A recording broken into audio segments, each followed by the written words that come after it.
അള്ളാഹുവിന്റെ ഭവനങ്ങളായ കോടാനക്കോടിക്കണക്കിന് വരുന്ന പള്ളികളുടെ മിനാരങ്ങളിലൂടെ ഈ ലോകം മുഴുവൻ വിശ്വാസികളും വിശ്വാസമില്ലാത്തവരും ഏതു മതസ്ഥരാണെങ്കിലും അവർ കേൾക്കുന്നത് എന്താണ്? ഹയ്യ അലൽ ഫലാഹ്,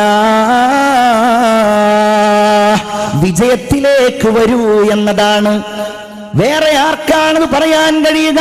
മുസ്ലിങ്ങൾക്കല്ലാതെ, എനിക്കും നിങ്ങൾക്കുമല്ലാതെ ആർക്കാണ് ഈ വിജയത്തിലേക്ക് ലോകത്തെ വിളിക്കുവാൻ കഴിയുക? ആ വിജയത്തിലേക്കുള്ള വിളിയാളം എങ്ങനെയാണ്? ഹയ്യ അലസ്സലാഹ്, നിങ്ങൾ നിസ്കാരത്തിലേക്ക് വരൂ, നിങ്ങൾ വിജയത്തിലേക്ക് വരൂ. അത്രയും പ്രാധാന്യമാണ്. നിസ്കാരമാണ് വിജയത്തിന്റെ നിദാനമെന്നാണത് സൂചിപ്പിക്കുന്നത്. ഈ ലോകത്ത് മുസ്ലിമായി പിറന്നു വീഴുന്ന ആണാവട്ടെ പെണ്ണാവട്ടെ, അവർക്ക് സംസാരിക്കാൻ കഴിയുന്നതിന്റെ മുൻപ്, അവർക്ക് എഴുന്നേൽക്കാൻ കഴിയുന്നതിന്റെ മുമ്പ്, പ്രസവിച്ച ഉടനെ ആദ്യമായിട്ടവർ കേൾക്കേണ്ട ശബ്ദമെന്ന് പറയുന്നത് അവരുടെ വലത്തെ കാതിലെ നിസ്കാരത്തിന്റെ സന്ദേശമാണ്. അവരുടെ ഇടത്തെ കാതിലാണെങ്കിലോ ഖദ് ഖാമ നിസ്കാരത്തിന്റെ സമയം ഇതാ ആസന്നമായിരിക്കുന്നു. വിശ്വാസിയെ സംബന്ധിച്ചിടത്തോളം നിസ്കാരത്തിലേക്കുള്ള വിളി പോലും വിജയത്തിലേക്കുള്ള വിളിയായി കണക്കാക്കപ്പെടേണ്ട ഒന്നാണ്. ബാങ്ക് വലിയൊരു അത്ഭുതമാണ്. ബാങ്കിന് വലിയ മഹത്വങ്ങളുണ്ട്. എന്തുകൊണ്ടെന്നാൽ നമ്മുടെ സംസ്കാരത്തോട്, നമ്മുടെ രീതികളോട്, മുസ്ലിം സമുദായത്തെ ഏകോപിപ്പിക്കുന്ന സംവിധാനങ്ങളോട് ചേർന്ന് നിൽക്കുന്ന ഒന്നായിട്ട് നാം എഴുതുകയും പറയുകയും എപ്പോഴും ഓർക്കുകയും ചെയ്യുന്ന വഹയിന്റെ വചനങ്ങളാണ് ബാങ്കിലുള്ളത്. വമൻ അഹ്സനു ഖൗലൻ മിമ്മൻ ദആ ഇലല്ലാഹ്, ലോകത്ത് പറയപ്പെടുന്നതിൽ ഏറ്റവും നല്ല വാക്ക് മൻ അഹ്സനു ഖൗലൻ മിമ്മൻ ദആ ഇലല്ലാഹ്, അല്ലാഹുവിലേക്ക് വിളിക്കപ്പെടുന്നവനേക്കാൾ നല്ല വാക്ക് പറഞ്ഞവനായിട്ട് ആരാണുള്ളത്? ആ നല്ല വാക്കിന്റെ വിളിയാളം ബാങ്ക് കൊടുക്കലാണ് എന്നും ബാങ്കിലേക്കുള്ള വിളിയാളമാണെന്നും പണ്ഡിതന്മാർ പറഞ്ഞത് നമുക്ക് കാണുവാൻ കഴിയും. ബാങ്കിന്റെ ശബ്ദമാണത്. കാറ്റ് സ്റ്റീവൻസ് എന്ന് പറഞ്ഞ സുപ്രസിദ്ധനായ ഒരു പോപ്പ് ഗായകനുണ്ടായിരുന്നു. പോപ്പ് ഗായകൻ എന്ന് കേൾക്കുമ്പോൾ സ്വാഭാവികമായും നമ്മുടെ മനസ്സിലേക്ക് ഓടി വരിക മൈക്കൽ ജാക്സനെ ആയിരിക്കും. കാരണം നമ്മുടെയൊക്കെ ഈ തലമുറ നന്നായിട്ട് ആസ്വദിക്കുക എന്നല്ല, പഠിക്കുകയും കാണുകയും ചെയ്ത ഒരാളാണ് Michael Jackson. Michael Jackson pop സംഗീതത്തിലൂടെ അനുഭവിച്ച, നേടിയെടുത്ത നേട്ടങ്ങളും പ്രശസ്തികളുമൊക്കെ അദ്ദേഹത്തിന്റെ മരണവുമായിട്ട് ബന്ധപ്പെട്ട് പത്രങ്ങളിലൂടെ വായിച്ചവരാണ് നമ്മളൊക്കെ. അത്രയും പ്രശസ്തനായ, ആളുകളുടെ ആരാധനാ പുരുഷനായിരുന്ന വ്യക്തിയാണ് കാറ്റ് സ്റ്റീവൻസ്. അദ്ദേഹം ബ്രിട്ടനുകാരനായ അദ്ദേഹം പാശ്ചാത്യൻ ലോകത്ത് സംഗീതത്തിലൂടെ പ്രസിദ്ധനായി. ഒരിക്കൽ അദ്ദേഹം മുസ്ലിം രാജ്യമായ മൊറോക്കോ സന്ദർശിക്കുവാൻ വേണ്ടി പോയി. അദ്ദേഹം അവിടുത്തെ തെരുവോരത്തിലൂടെ കടന്നു പോകുമ്പോ പള്ളിയിൽ നിന്ന് ബാങ്കിന്റെ വിളിയാളം കേട്ടു. ഹയ്യ അലൽ ഫലാഹ്. കൂടെയുള്ളവരോട് അദ്ദേഹം ചോദിച്ചു, ഇതെന്താണ് ഇങ്ങനെ ഒരു മ്യൂസിക്? ഞാൻ ആദ്യമായിട്ട് കേൾക്കുകയാണല്ലോ. കൂടെയുള്ള ഒരു കൂട്ടുകാരൻ വിശദീകരിച്ചു കൊടുത്തു, this is the music of God. ഇത് ദൈവത്തിന്റെ സംഗീതമാണ്. അദ്ദേഹം തന്നെ എഴുതി വെച്ചിട്ടുണ്ട്. ഞാൻ അത്ഭുതപ്പെട്ടു പോയി. മ്യൂസിക് ഓഫ് ഗോഡ്, ദൈവത്തിനൊരു സംഗീതമോ? എന്തുകൊണ്ടെന്നാൽ മ്യൂസിക് ഫോർ മണി, പണത്തിന് വേണ്ടിയുള്ള സംഗീതം എനിക്കറിയാം. മ്യൂസിക് ഫോർ മാൻ പവർ, മനുഷ്യന്റെ അധികാരത്തിനും ശക്തിക്കും വേണ്ടിയുള്ള സംഗീതത്തെക്കുറിച്ച് എനിക്കറിയാം. ഇതെന്താ ഇങ്ങനെ ഒരു സംഗീതം? ഞാൻ അത്ഭുതപ്പെട്ടു പോയി. 976 അദ്ദേഹം തിരിച്ചു പോവുകയും അദ്ദേഹത്തിന്റെ ഹോളികൾ ആഘോഷിക്കാൻ വേണ്ടി, ഒഴിവ് സമയം ആഘോഷിക്കുവാൻ വേണ്ടി കാലിഫോർണിയയിലെ ഒരു കടൽ തീരത്ത് അദ്ദേഹം ഇങ്ങനെ കുളിച്ചുകൊണ്ടിരിക്കുമ്പോ കടലിലെ തിരമാല അദ്ദേഹത്തെ ഇങ്ങനെ അകറ്റി ആഴിയുടെ അടിത്തട്ടിലേക്ക് കൊണ്ടുപോയി. മരണം കൺമുമ്പിൽ കാണുമ്പോ അദ്ദേഹം വിളിച്ചു, ഓ മൈ ഗോഡ്, എന്റെ ദൈവമേ, ഇഫ് യു സേവ് മീ, എന്നെ നീ രക്ഷപ്പെടുത്തുകയാണെങ്കിൽ I will work for you, ഞാൻ നിനക്ക് വേണ്ടി പണിയെടുക്കാൻ ദൈവമേ. അദ്ദേഹം എഴുതിയിരിക്കുകയാണ്, ഞാൻ അതിൽ നിന്ന് രക്ഷപ്പെട്ടു. ഏതോ ഒരു തിരമാല എന്നെ ഇങ്ങനെ തള്ളി തള്ളി തള്ളി കരയിലേക്ക് കൊണ്ടുവന്നു. ഞാൻ ദൈവത്തെ അന്വേഷിക്കാൻ തുടങ്ങി. ഞാൻ ബുദ്ധമതത്തെ കുറിച്ച് പഠിച്ചു, ഞാൻ ജൂതമതത്തെ കുറിച്ച് പഠിച്ചു. അതിനിടയിൽ എൻ്റെ ഒരു കൂട്ടുകാരൻ, എൻ്റെ ഒരു സഹോദരൻ, അദ്ദേഹം ജെറൂസലേമിൽ പോയി മടങ്ങി വരുമ്പോൾ കൊണ്ടുവന്ന ഒരു ഖുർആൻ എനിക്കവൻ തന്നു. ഞാനൊരു സുഹൃത്തിനെ ഉപയോഗിച്ചുകൊണ്ട് ആ ഖുർആനിലെ ഒരു അധ്യായം പഠിക്കാൻ തുടങ്ങി. അലിഫ് ലാം റാ തിൽക ആയാതുൽ കിതാബിൽ മുബീൻ എന്ന് തുടങ്ങുന്ന വഇദ് ഖാല യൂസുഫു ലി അബി യാ അബതി ഇന്നി റഅയ്തു അഹദ അശറ കൗകബൻ വശംസ വൽ ഖമറ റഅയ്തുഹും ലീ സാജിദീൻ. സൂറത്ത് യൂസുഫ് അലൈഹിസ്സലാമിന്റെ സംഭവബഹുലമായ ജീവിതം അവതരിപ്പിക്കുന്ന സൂറത്ത് എൻ്റെ സഹോദരൻ മുഖേന ഞാൻ പഠിച്ചു, എൻ്റെ ഒരു സുഹൃത്ത് മുഖേന ഞാൻ അറിഞ്ഞു. ഞാൻ അല്ലാഹുവിലേക്കടുത്തു. 978 അദ്ദേഹം മുസ്ലിമായി. ഇന്നും ലോകത്തറിയപ്പെടുന്ന ഇസ്ലാമിക പ്രബോധകനായ യൂസുഫ് നബിയുടെ പേര് സ്വീകരിച്ച ഷെയ്ഖ് യൂസുഫുൽ ഇസ്ലാം എന്ന് പറയുന്ന ബുർദ പാടുന്ന, ത്വലൽ ബദ്ർ പാടുന്ന, പരിശുദ്ധ ഖുർആൻ പാരായണം ചെയ്യുന്ന ആ വലിയ മനുഷ്യനെ ഇസ്ലാമിലേക്ക് കൊണ്ടുവന്നത് ഹയ്യ അലൽ ഫലാഹ്, നിസ്കാരത്തിന്റെ പ്രാരംഭമായ, നമ്മുടെ സംസ്കാരങ്ങളുടെ അടയാളമായ ബാങ്കിന്റെ വിളിയാളമാണ്, നാദമാണ്. പ്രിയപ്പെട്ടവരെ, ലാ യസ്മഉ നിദാഉൽ മുഅദ്ദിനി ഇല്ലാ ജിന്നും വലാ ഇൻസുൻ വലാ ഷൈഉൻ. ഈ ലോകത്ത് ബാങ്ക് കൊടുക്കുന്ന ഒരാളുടെ ശബ്ദം ജിന്ന് കേട്ടാൽ, ഒരു മനുഷ്യൻ കേട്ടാൽ, ആ കൊടുക്കുന്നയാൾക്ക് വേണ്ടി നാളെ പരലോകത്ത് വെച്ച് അല്ലാഹുവിന്റെ മുമ്പിൽ എല്ലാം സാക്ഷി പറയുമെന്ന് ആദരവായ മുഹമ്മദുർ റസൂലുള്ളാഹി സ്വല്ലല്ലാഹു അലൈഹി വസല്ലം നിസ്കാരത്തിന്റെ പ്രാധാന്യപൂർവം കാണേണ്ട ഒരു ഘടകമാണ് ബാങ്ക് എന്ന സംസ്കാരം. ഒറ്റക്ക് നിസ്കരിക്കുകയാണെങ്കിൽ പോലും നിങ്ങൾ ബാങ്ക് വിളിക്കണേ, നിങ്ങൾ ഇഖാമത്ത് വിളിക്കണേ. സഈദ് ഇബ്നുൽ മുസയ്യിബ് റളിയല്ലാഹു അൻഹു പറയുകയാണ്, മൻ സ്വല്ലാ ബി അർളി ഫലാത്ത്, ഒരാൾ ഒരു മരുഭൂമിയിൽ വെച്ച് നിസ്കരിക്കുകയാണെങ്കിൽ, സ്വല്ലാ അൻ യമീനിഹി മലക്കുൻ, ഒറ്റക്കവൻ നിസ്കരിക്കുകയാണെങ്കിലും, എന്തുകൊണ്ടെന്നാൽ എവിടെയും നിസ്കരിക്കാനുള്ള സമ്മതം അല്ലാഹുവിന്റെ റസൂല് നൽകിയല്ലോ. എന്റെ പ്രത്യേകതകളിൽ ഒന്നാണ് ജുഇലത്തിൽ അർളു മസ്ജിദൻ വതുഹൂറാ, എനിക്ക് ഈ ഭൂമി മുഴുവൻ നിസ്കാരയോഗ്യമാക്കി അല്ലാഹു തആല നൽകിയിരിക്കുകയാണ്. അങ്ങനെ ഒറ്റക്കൊരാൾ എവിടെയെങ്കിലും വെച്ച് നിസ്കരിക്കുകയാണെങ്കിൽ അവന്റെ വലതുഭാഗത്തൊരു മലക്ക് നിസ്കരിക്കും, ഇടതുഭാഗത്ത് മറ്റൊരു മലക്ക് നിസ്കരിക്കുന്നതാണ്. ആ നിസ്കാരത്തിന്റെ മുമ്പ് അവൻ ബാങ്ക് വിളിച്ചാൽ, അവൻ ഇഖാമത്ത് വിളിച്ചാൽ, സ്വല്ലാ വറാഅഹു, അവന്റെ പിന്നിൽ നിന്ന് നിസ്കരിക്കുന്നു. അംസാലുൽ ജിബാലി മിനൽ മലായിക, പർവ്വതങ്ങൾക്ക് സമാനരായി മലക്കുകൾ അവന്റെ പിന്നിൽ നിന്ന് നിസ്കരിക്കുമെന്ന് ഹബീബായ മുഹമ്മദുർ റസൂലുള്ളാഹി സ്വല്ലല്ലാഹു അലൈഹി വസല്ലം. അതാണ് അല്ലാഹു പറയുന്നത്, ഖദ് അഫ്ലഹൽ മുഅ്മിനൂൻ, തീർച്ചയായും സത്യവിശ്വാസികൾ വിജയം വരിച്ചവരാണ്. എന്താണ് അവരുടെ പ്രത്യേകത? ഏതാണ് ആ സത്യവിശ്വാസികൾ? അല്ലദീനഹും ഫീ സ്വലാത്തിഹിം ഖാശിഊൻ, അവർ അവരുടെ നിസ്കാരങ്ങളെ സൂക്ഷ്മത പാലിച്ചുകൊണ്ട് നിർവഹിക്കുന്നവരാണ്. നിസ്കരിക്കുന്നവരാണ് എന്നല്ല, കാരണം നിസ്കരിക്കുന്നവരെന്ന് പറയുന്നവർ, ബഹുമാനപ്പെട്ട ഉസ്താദ് ഇവിടെ പറഞ്ഞുവല്ലോ, നിസ്കരിക്കുന്നവനെ വിശ്വാസിയാവുകയുള്ളൂ, നിസ്കരിക്കാത്തവർ ഇസ്ലാമിന്റെ വൃത്തത്തിൽ നിന്ന് പുറത്താണെന്ന് ഉസ്താദ് അവറുകൾ ഇവിടെ ഉദ്ധരിക്കുകയുണ്ടായല്ലോ. മുഅ്മിനീങ്ങളെ, അല്ലാഹു പറയുന്നത് നിസ്കാരത്തിൽ സൂക്ഷ്മത പുലർത്തുന്നവരാണ്. അതിനാണ് നാം ശ്രമിക്കേണ്ടത്. നിസ്കാരം നമ്മുടെ അജണ്ടയായിട്ടെടുത്ത്, നമ്മുടെ സംസ്കാരമായിട്ടെടുത്ത്, നമ്മുടെ രൂപവും നമ്മുടെ ഭാവിയും നമ്മുടെ എല്ലാം നിർണയിക്കുന്ന ഏറ്റവും സുന്ദരമായ ഒരു കർമ്മമായിട്ടെടുത്ത് നിസ്കരിക്കുമ്പോൾ മാത്രമേ വിശ്വാസത്തിന്റെ മധുരവും അതിന്റെ യാഥാർത്ഥ്യവും ഏതൊരു മനുഷ്യനും അനുഭവിക്കുവാൻ കഴിയുകയുള്ളൂ. വഇദാ സ്വല്ലൈത ഫസ്വല്ലി സ്വലാത മുവദ്ദിഇൻ.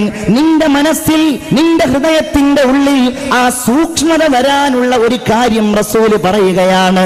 ഒരു നിസ്കാരത്തിന് നീ ഒരുങ്ങിക്കഴിഞ്ഞാൽ ഫസ്വല്ലി സ്വലാത മുവദ്ദിഇൻ, ഇതെന്റെ അവസാന നിസ്കാരമാണ്, ഇനി എനിക്ക് അടുത്ത ഒരു ചാൻസ് ഇല്ല, ഇതോടെ എന്റെ നിസ്കാരം കഴിഞ്ഞോ, അങ്ങനെ ഒരു യാത്ര പറയുന്നവനെ പോലെ നീ നിസ്കരിക്കണേ എന്ന് ഹബീബായ നബി മുഹമ്മദ് മുസ്തഫ സല്ലല്ലാഹു അലൈഹി വസല്ലം.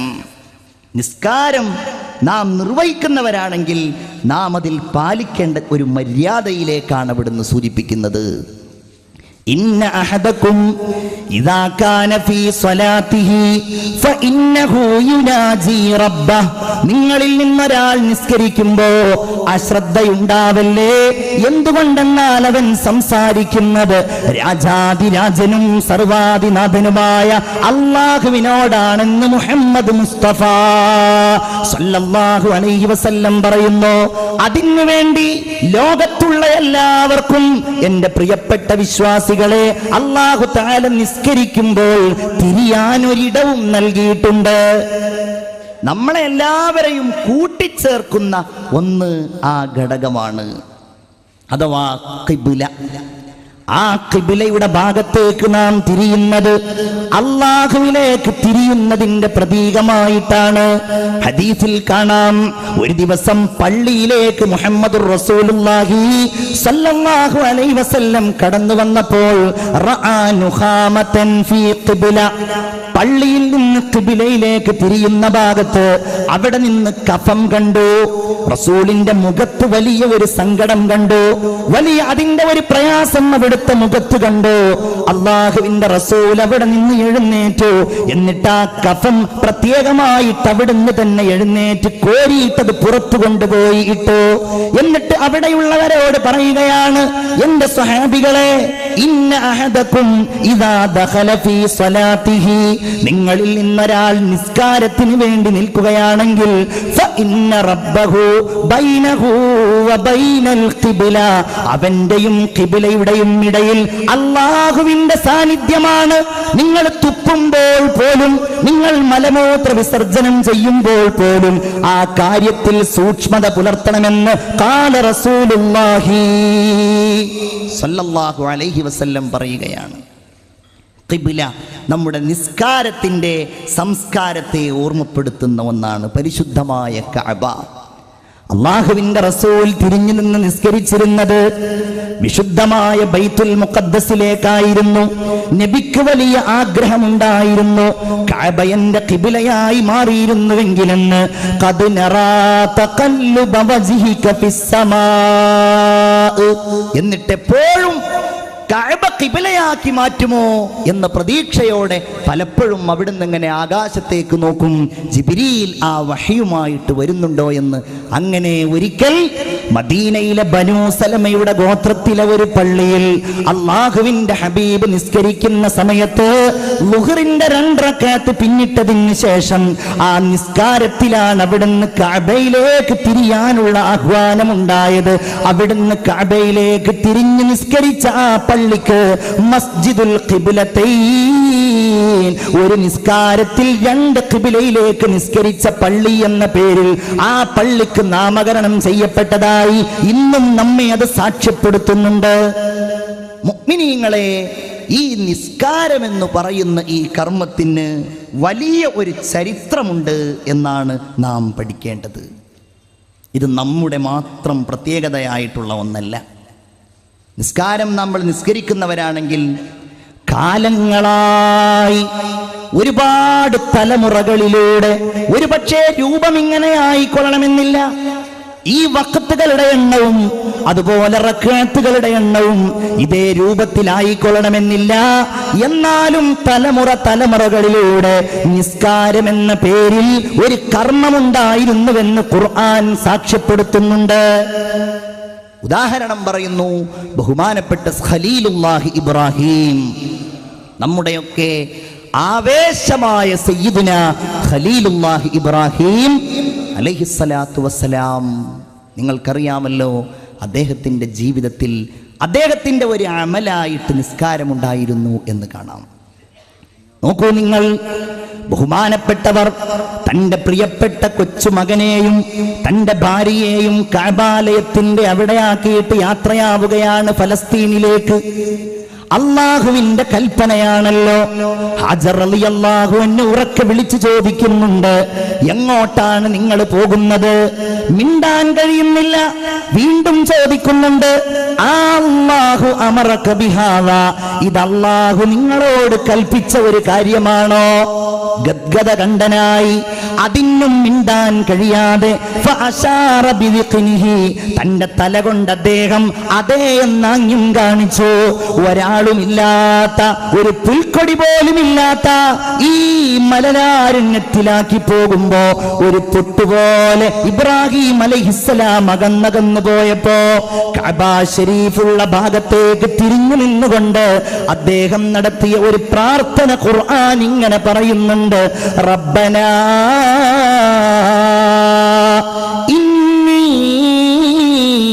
أسكنت من ذريتي بواد غير ذي زرع عند بيتك المحرم.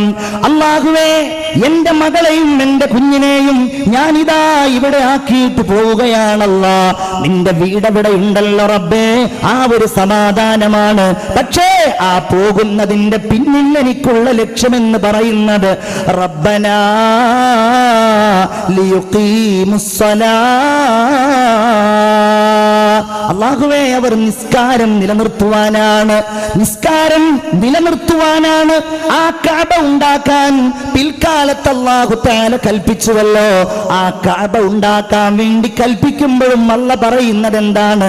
വഇദ് ബവഅനാ ലിഇബ്രാഹീമ മകാനൽ ബൈത്ത്, ആ വീടുണ്ടാക്കാൻ, കഅബ ഉണ്ടാക്കാൻ അല്ലാഹു ഇബ്രാഹിം നബിയോട് പറയുന്നത് അല്ലാ തുശ്രിക് ബി ശൈആ, എനിക്കൊന്നിനെയും പങ്കു ചേർക്കാതെ ആരാധിക്കപ്പെടാൻ വേണ്ടിയാണ് കഅബാലയം ഇബ്രാഹിമെ നിങ്ങൾ ഉണ്ടാക്കേണ്ടത്. വത്ഹിർ ബൈതിയ, എന്റെ വീട് നിങ്ങൾ ശുദ്ധമായി സംവിധാനിക്കണം.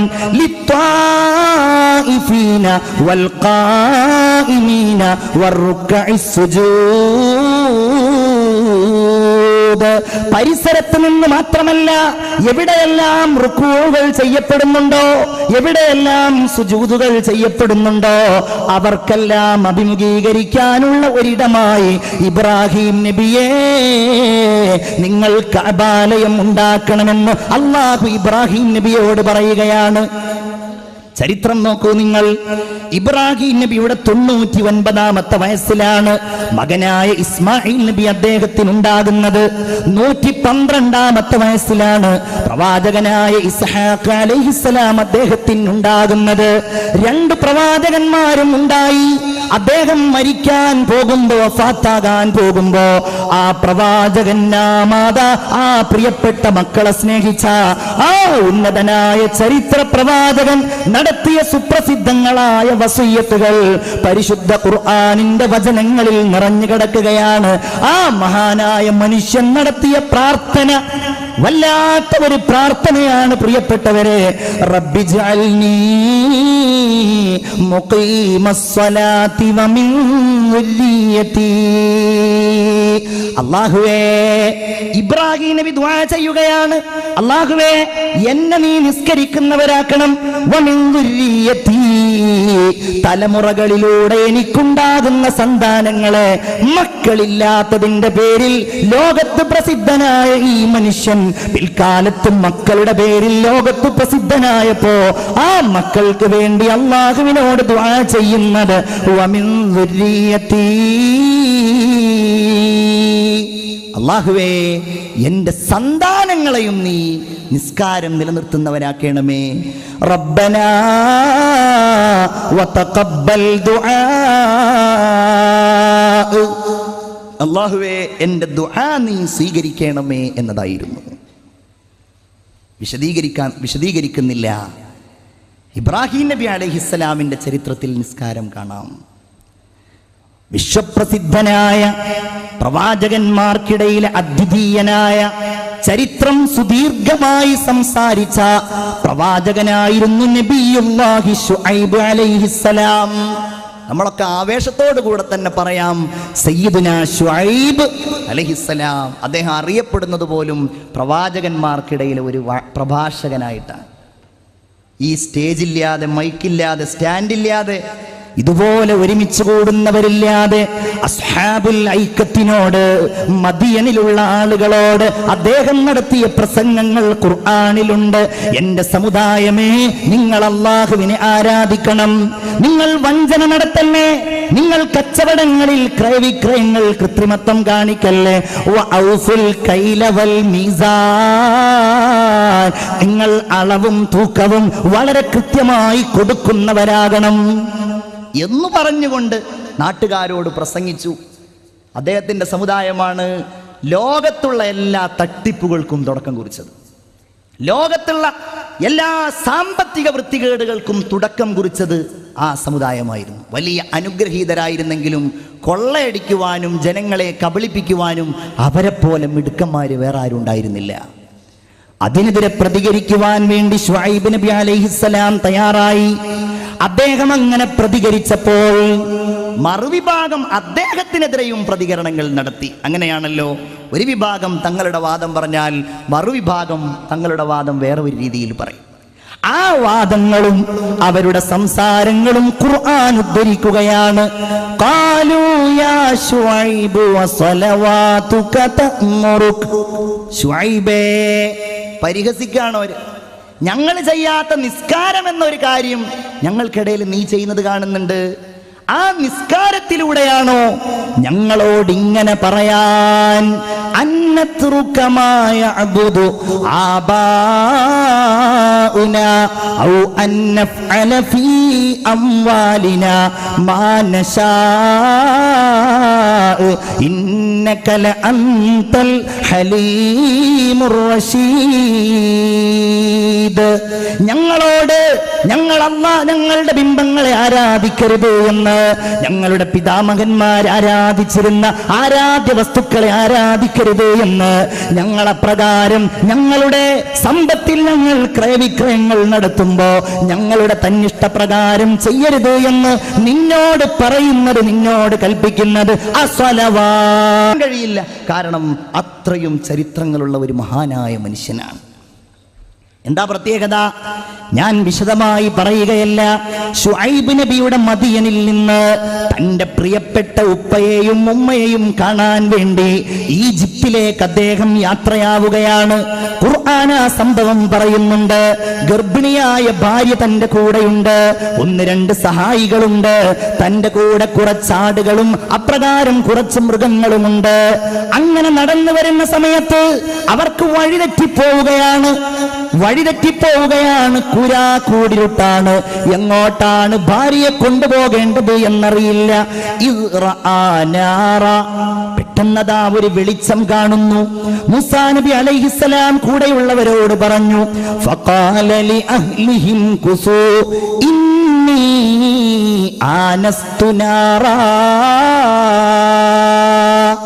ഞാനതാ ഒരു തീ കാണുന്നുണ്ട്, ഞാൻ ആ തീയുടെ അടുക്കലൊന്ന് പോയി നോക്കിയാലോ, ആ വെളിച്ചത്തിന്റെ അവിടെ വന്ന് പോയി നോക്കിയാലോ.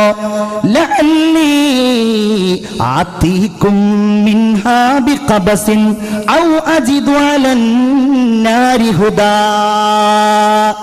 ആ അവിടെ നിന്ന് എനിക്ക് ആ തീ കൊണ്ടുവരാൻ ഒരു ചെറിയ ഒരു കഷ്ണം കിട്ടിയാലോ, ഒരു മരക്കഷ്ണം കിട്ടിയാലോ, അതല്ലെങ്കിൽ വഴി അറിയാവുന്ന ആരെങ്കിലും ആ തീയുടെ സമീപത്തുണ്ടാകുമല്ലോ, ഞാനൊന്ന് പോയി നോക്കട്ടെ എന്ന് പറഞ്ഞ് അദ്ദേഹം ഇങ്ങനെ പോകുമ്പോ അടുക്കും തോറും ആ തീ ഇങ്ങനെ അകന്നു പോവുകയാണ്.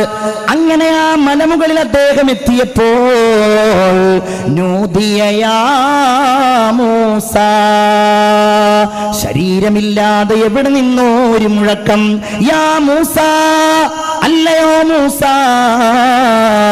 ഇന്നി അന റബ്ബുക, ഞാൻ നിന്റെ റബ്ബാണ് മൂസ, ഫഖ്ലഅൻ അലൈക്, നിന്റെ കാലിൽ നിന്ന് ചെരിപ്പഴിച്ചു മാറ്റൂ, ഇന്നക ബിൽ വാദിൽ മുഖദ്ദസി തുവാ, മൂസാ നബിയെ നിങ്ങൾ പരിശുദ്ധമായ തുവാ താഴ്വരയിലാണ്. മൂസാ നബി അലൈഹിസ്സലാം ചെരിപ്പെല്ലാം അഴിച്ചു മാറ്റി സംസാരത്തിൽ ഇങ്ങനെ ലയിച്ചിരിക്കുകയാണ്.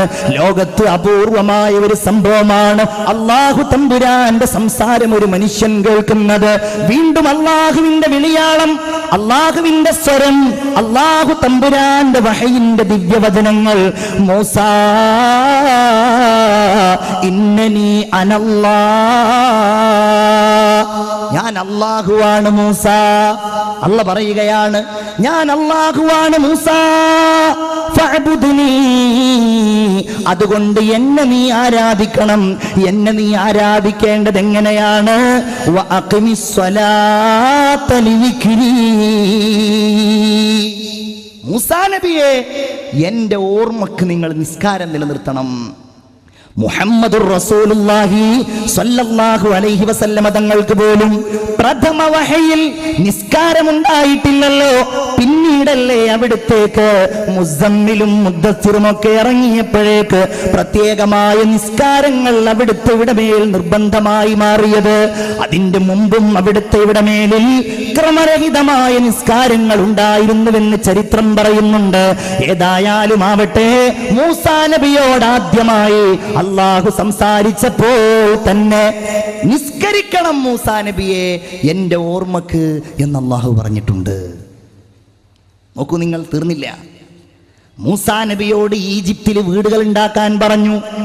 ആ വീടുകൾ ഉണ്ടാക്കാൻ പോലും പറഞ്ഞത് അല്ലാഹു പറയുകയാണ്, വഔഹൈനാ ഇലാ മൂസാ വഅഖീ, മൂസാ നബിയിലേക്കും സഹോദരനായ ഹാറൂൻ അലൈഹിസ്സലാമിലേക്കും നാം ദിവ്യബോധനം നൽകി. എന്താണത്?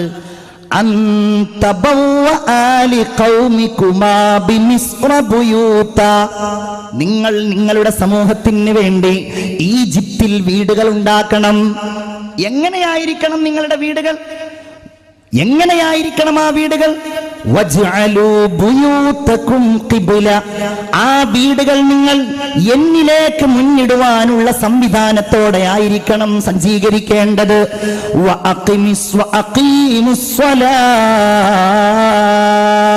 നിങ്ങൾ ആ വീടുകളിൽ നിസ്കാരം നിലനിർത്തണം. വബശ്ശിരിൽ മുഅ്മിനീൻ, സത്യവിശ്വാസികൾക്ക് നിങ്ങൾ സന്തോഷ വാർത്ത അറിയിക്കുക. വീടുകൾ ഉണ്ടാക്കുന്നത് പോലും നിസ്കരിക്കാനായിരിക്കണം എന്ന രീതിയിൽ. പഴയ കാലത്ത് അങ്ങനെയൊക്കെ ഉണ്ടായിരുന്നു. നമ്മുടെയൊക്കെ പഴയ വീടുകളിൽ, എനിക്കറിയാം, എൻ്റെയൊക്കെ പഴയ ഒരു വീടാണ്. ആ വീടിൽ പഴയ കാലം മുതലേ നിസ്കാരമുറി എന്ന് പറഞ്ഞിട്ടൊരു മുറി തന്നെയുണ്ട്. ഞാൻ അന്വേഷിച്ചിടത്തോളം ഒട്ടുമിക്ക പഴയ വീടുകളിലും അവിടെ നിസ്കരിക്കുകയേ ചെയ്യുള്ളൂ. അവിടെ ആയിരിക്കും മുസല്ല, അവിടെ ആരും കിടന്നുറങ്ങൂല. അങ്ങനത്തെ ഒരു റൂം തന്നെ സംവിധാനിക്കാറുണ്ട്. സാന്ദർഭികമായിട്ട് ഞാൻ ഉണർത്തുകയാണ്. അല്ലാഹുവിന്റെ റസൂല് പറഞ്ഞു, ഇജ്അലൂ മിൻ സ്വലാത്തികും ഫീ ബുയൂതികും വലാ തത്തഖിദൂഹു ഖുബൂറാ, നിങ്ങളുടെ വീടുകളിൽ നിങ്ങൾ നിസ്കാരം നിലനിർത്തണേ. എന്റെ സഹോദരിമാരെ, നിങ്ങളോടൊക്കെയാണ് പറയുന്നത്. പ്രത്യേകിച്ച് പുരുഷന്മാര് ജമാഅത്തുകൾക്ക് വേണ്ടി പള്ളിയിൽ പോവുകയെന്നവരാണെങ്കിൽ അവരുടെ സുന്നത്ത് നിസ്കാരങ്ങൾ നിർവഹിക്കപ്പെടേണ്ടത് അവരുടെ വീടുകളിൽ വെച്ചാക്കാൻ ശ്രമിക്കണമെന്നാണ് മുത്തുനബി മുഹമ്മദ് മുസ്തഫ സല്ലല്ലാഹു അലൈഹി വസല്ലം സൂചിപ്പിക്കുന്നത്. ഇങ്ങനെ പറഞ്ഞാൽ ഒരുപാട് പ്രവാചകന്മാർ ഖുർആനിൽ ഒരു സൂറത്തിന്റെ തന്നെ പേരുള്ള ഒരു മഹാനായ മനുഷ്യനാണ് ബഹുമാനപ്പെട്ട സയ്യിദുനാ ലുഖ്മാൻ അലൈഹിസ്സലാം. പ്രവാചകനാണതല്ല, മഹാനായ ഒരു മനുഷ്യനാണ്. രണ്ടഭിപ്രായങ്ങളുണ്ട്. അദ്ദേഹം തൻ്റെ പ്രിയപ്പെട്ട മകനോട് നടത്തിയ ഉപദേശങ്ങൾ, യാ ബുനയ്യ അഖിമിസ്സലാ, മോനെ നീ നിസ്കാരം നിലനിർത്തണേ. ഏതായാലും നാം പറഞ്ഞു, മുൻഗാമികളായ പ്രവാചകന്മാരുടെ ചരിത്രത്തിൽ നിസ്കാരം എന്ന ഒരു സംഗതി മനോഹരമായിട്ടുണ്ടായിരുന്നു. അതുകൊണ്ടല്ലേ മിഅ്റാജിന്റെ രാവ് കഴിഞ്ഞു വന്ന് ആ സംഭവം വിവരിക്കുമ്പോ റഅയ്തു മൂസാ യുസല്ലി ഫിൽ ഖബ്രി ഖായിമാ, കൊല്ലങ്ങൾക്ക് മുമ്പ് മരണപ്പെട്ടു പോയ മൂസാ നബി അലൈഹിസ്സലാത്തു വസ്സലാം ഖബറിന്റെ ഉള്ളിൽ നിന്ന് നിസ്കരിക്കുന്നത് ഞാൻ കണ്ടു എന്ന് ഹബീബായ നബി മുഹമ്മദ് മുസ്തഫ ഇബ്രാഹിം നബി അലൈഹിസ്സലാമിനെ നിസ്കരിക്കുന്നതായി ഞാൻ കണ്ടുവെന്ന് മുത്തുനബി മുഹമ്മദ് മുസ്തഫ സല്ലല്ലാഹു അലൈഹി വസല്ലമ തങ്ങൾ ചൂണ്ടിക്കാണിക്കുന്നത്. അങ്ങനെ കാലങ്ങൾ കഴിഞ്ഞ് നമ്മുടെ സമൂഹത്തിന് അല്ലാഹു തആല നിസ്കാരം നിർബന്ധമാക്കിയതാവട്ടെ വലിയ ഒരു ചരിത്ര സംഭവത്തിലൂടെയാണ്. ഞാനത് വിശദമായിട്ട് പറയുകയല്ല. റസൂലുള്ളാഹി സ്വല്ലല്ലാഹു അലൈഹി വസല്ലമ തങ്ങൾ 53-ാമത്തെ വയസ്സിൽ മദീനയിലേക്ക് ഹിജ്റ പോകുന്നതിന്റെ ഒരു കൊല്ലം